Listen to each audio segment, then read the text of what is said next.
Welcome back, everybody. Thank you for watching another video. Tonight we're going to be having a look at this awesome 1-10x24 first focal plane scope by Monstrum. This is the Panzer.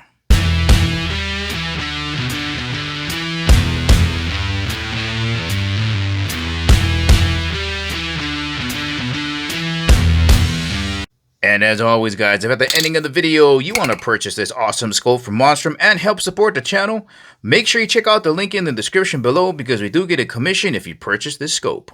And of course, before getting started, just want to thank the good folks out at Monstrum for sending me the scope to review. Let's get started. Let's begin with a quick size reference just so you get a better idea for the overall size of this scope. Here it is next to a large permanent marker. Let's slide in this 12-inch ruler here, and as we can see, almost the same length as that. Let's get you a size reference of your ocular lens here. There it is next to a US quarter. And if you take a measurement going diagonally across this way to the inside of the lens, looks like it's just a little bit short of 35 millimeters. I will call that about 34 millimeters. Over to the front of the scope to have a look at your objective lens, and on the box it says 24 millimeters. So there is your size reference there, just a little bit larger than a US quarter. And just to give you an idea for how big the turrets are, here is that same US quarter, pretty similar in size. And the tube diameter is 30 millimeters. Alright, let's get this scope on the scale with the included ring so you know how much weight you're going to be putting on your rifle. Coming in at 1 pound 8 ounces. And just in case you're wondering what 1 pound 8 ounces feels like, well, if you got 8 AA batteries around the house and a full bottle of water, that'll get you pretty close.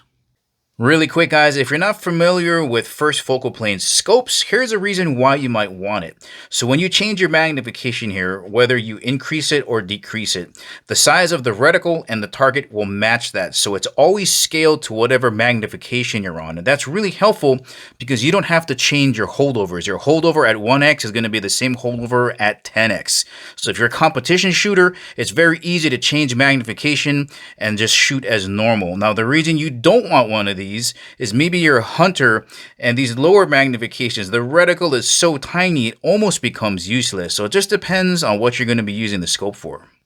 Here's a quick look at everything you're going to get in the box. The Panzer scope itself with flip-up lens caps, a 30mm offset cantilever mount, all of your mounting hardware, as well as a throw lever. And all you would have to do is remove the fin lever that's on there to replace it, along with a lens cloth. Just a quick note on these flip-up lens caps. These are actually really good. They don't flip off the scope when you use them, and they fit really snugly down onto the scope. Overall construction of this scope is 6061 aircraft grade aluminum. Let's have a look at the rear of the scope here, where your ocular lens is, and we have a diopter back here to help you really dial in your focus. Nice knurling on here makes this very easy to grip and turn. I just want to slap this ocular lens a little bit more toward my light here so you can see this beautiful green coating.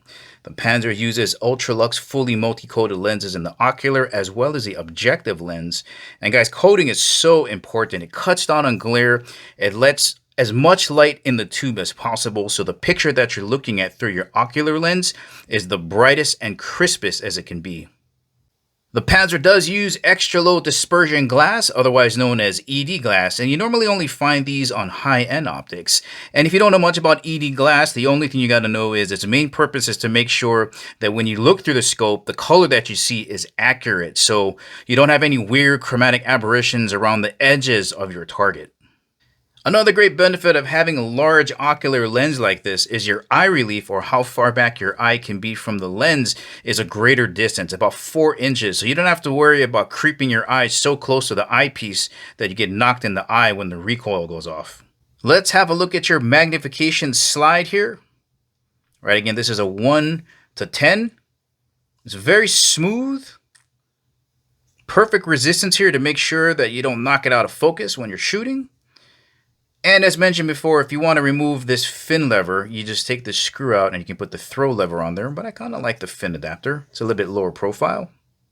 On the left side of your scope, you have your brightness selector. And you have both green and red illuminations with max brightness of 5 on each. And right underneath this cap is where your CR2032 battery will fit. Let's have a look at your elevation adjustments here. Nice knurling on your turret's cap, so these are protected. Half MOA at 100 yards, so each click at 100 yards is going to give you a ½ inch adjustment, and these clicks, really firm, no mushiness. And you can expect the same thing on the right side for your windage adjustment. Alright guys, it's finally time to go outside and have a look through the scope at Monstrum CM2 etched reticle. I'll roll in a picture right now so you can see it.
Once again, guys, this has been the Panzer from Monstrum. This is their 1-10 magnification by 24 FFP scope.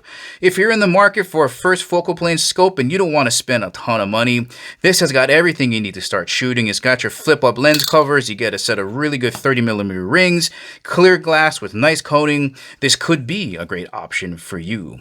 Well, alright guys, this is the ending of the video. Remember, if you want to purchase this awesome scope from Monstrum, make sure you check out the link in the description below. Thank you for watching, and I'll catch you in the next video.